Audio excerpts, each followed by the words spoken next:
What's going on, everybody? Welcome back to GSI Guy. We are going to talk about a system today that we hope you never have to use.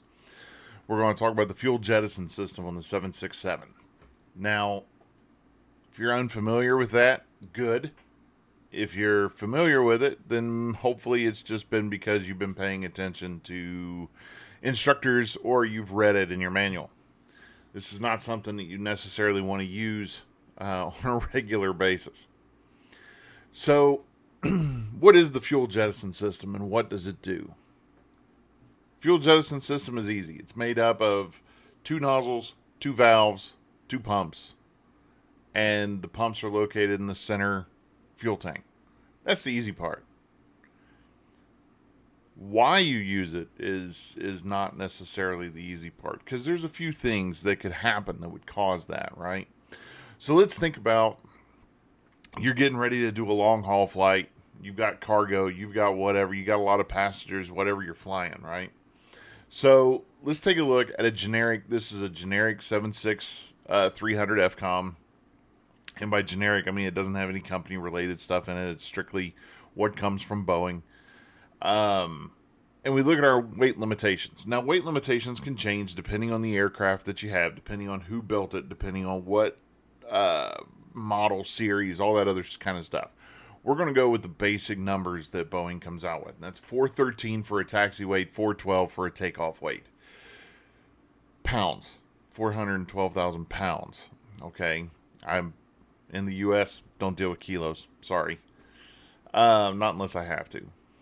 So if we have a max takeoff weight of 412,000 pounds, but our max landing weight is only 320,000 pounds, that means I'm taking off almost 100,000 pounds heavier than I can land. Now, part of that is structural. If you land and you're too heavy, you can put the gear through the floor, like that kind of stuff. So we want to avoid any kind of overweight landings if we can. For a couple reasons. You need to have a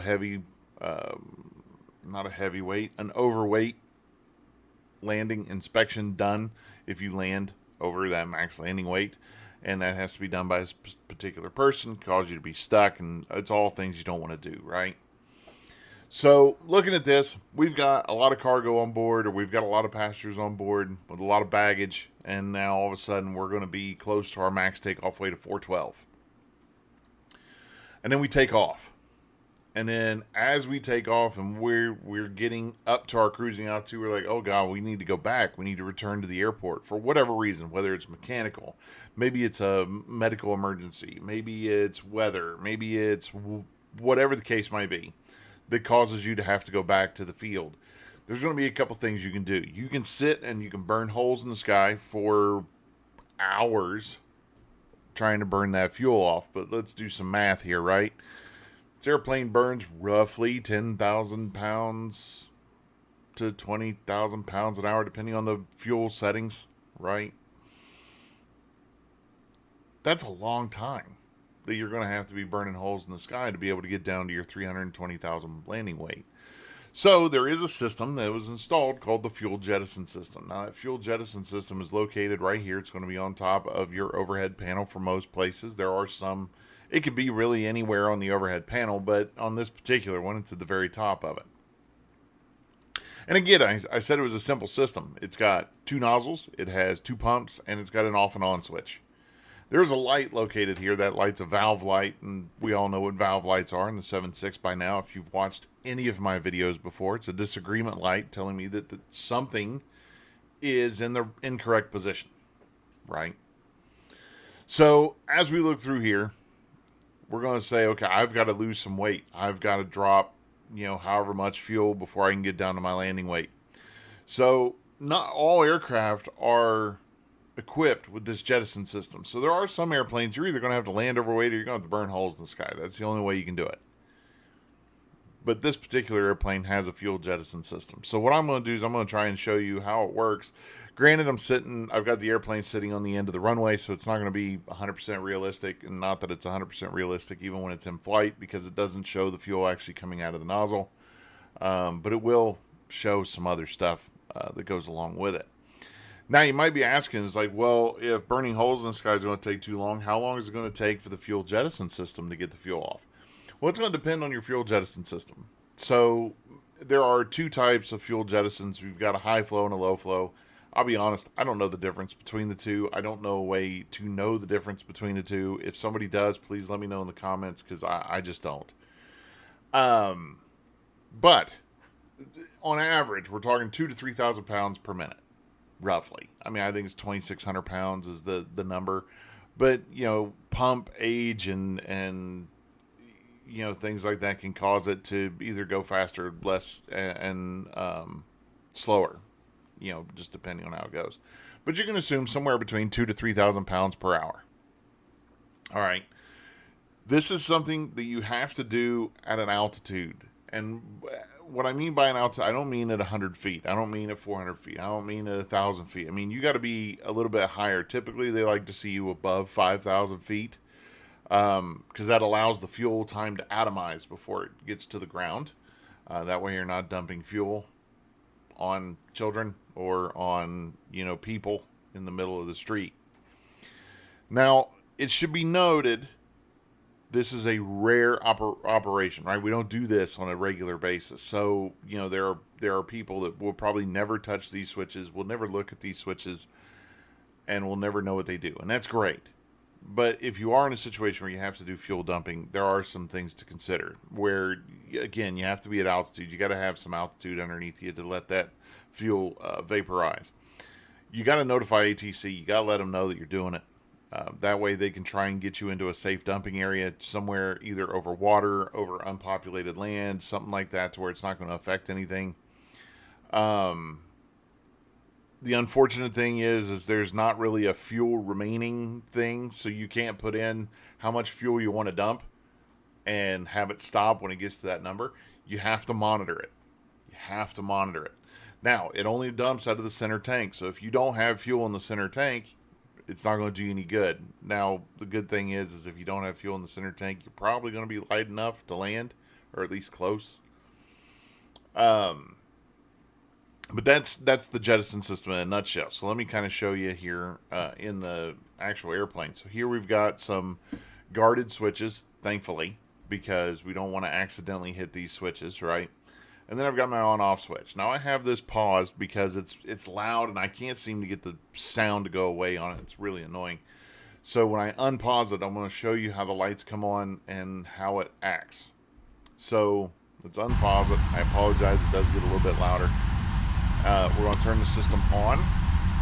Now, in theory, if anything were to fail, like if it wasn't going to be open, I'm sorry, it's not a valve light, it's a fault light. That's my mistake. But it's the same thing. It means the valves didn't open, it means the pump didn't turn on, something like that.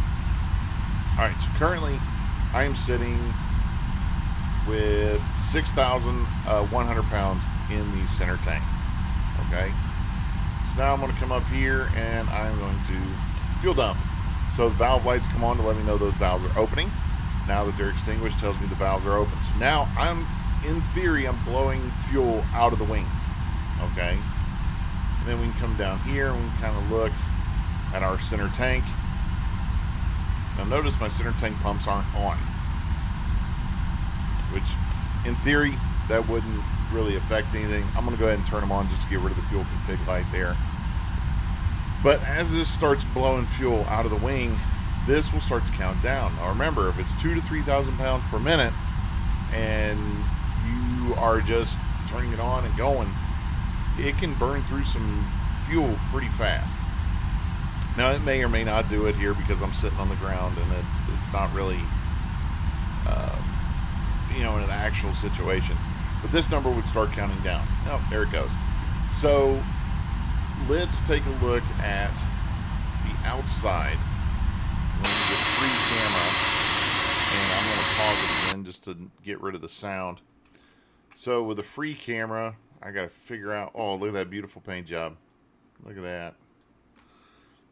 So let's bring it around here to the wing to the best I can. I'm sorry, I should have already had this set up, but that's not how I do shit. Alright, so there we go. So that, goodness. That right there is your fuel jettison nozzle. Now notice it's located on the outside of the wing. It's located out towards the wingtip. And you can see that literally the only thing on the outboard side of it is our aileron, which is sitting right here.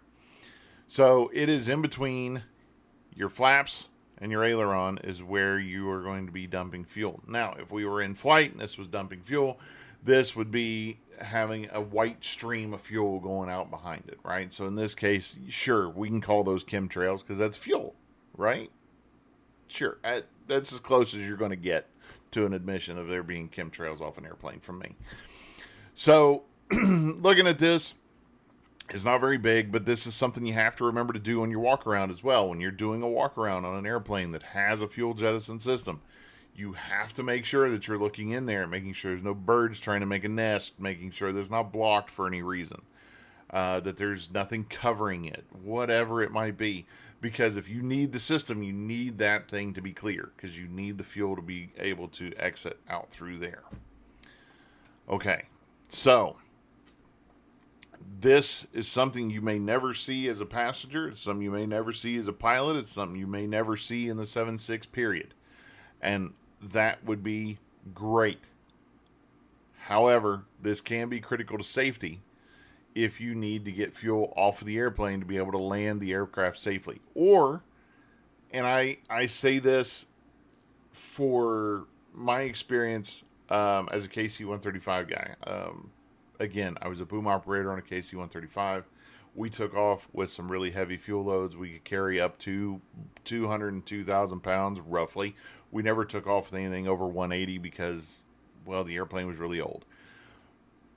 But we had a procedure to dump fuel if we got into a situation where we couldn't sustain altitude, because you're trying to lighten the airplane to be able to allow it to fly away from the ground. I could see that being a thing on the 7.6. I am not saying that is no part of any procedure. It's no part of any QRH. It's no part of anything. So I am not advocating for that. I am saying that it is a possibility that you could use it if you absolutely needed to and you had the wherewithal to know to dump the fuel off. Again, that is all speculation. I've never seen anything where it says that could happen. So please take that with a grain of salt. I'm going off a previous experience in a different aircraft. Now, if we want to look at the actual diagram of this thing, let me grab it here from my other screen and bring it across. So I know this is kind of small, and let me try and make it a little bigger. Nope, that did nothing, did it? So let me try maybe this. Nope, didn't make it any bigger. If we look here, the green line is that's the fueling line, so that's where the fuel can come in. Now, if we want to look at the jettison system, so we have a left jettison valve that's right here, right jettison valve that's right here, and these are the valves that they're talking about. And then we have pumps. I've got a jettison pump, and then that's my center tank, and that's my center tank. The center tank pumps and the jettison pumps are not the same pump. They're two separate pumps, but they share a common housing. So that means there's one housing with two pumps. One's used for jettison, one's used for center tank pump operation. Okay? So do not get those confused. When I jettison fuel, I am not using the center tank pumps. When I use the center tank, I am not using the jettison pumps to put the fuel into the engines. Okay? I think I've made that pretty clear. So hopefully you've gotten that figured out. Again, that's the jettison system in a nutshell. I know that's probably one of the quickest videos I've had, and that's always a good thing. If you want more 767 systems, go ahead and hit the subscribe button, like, share, do whatever you can. Look at the other videos on the channel, and let's make this thing start to get a little bit bigger, if you would, please. That's just for my own selfish benefit. But I love teaching. And I'm going to keep going with the systems. I don't know what I'm going to do next, but if you got an idea, let me know. Shoot me a comment. You can send an email to brandon@gsiguy.com or info@gsiguy.com, or you can go to the website, and the website's got a little contact form. You can do that as well. So any of those ways you can get a hold of me. There's also a Facebook group that's in the description. So if you would, please go follow that if after you subscribe to the channel. And that helps, obviously, me be able to do more of these and get the motivation to do it as well. I hope you guys have a good day, and we'll see you on the next one. Bye.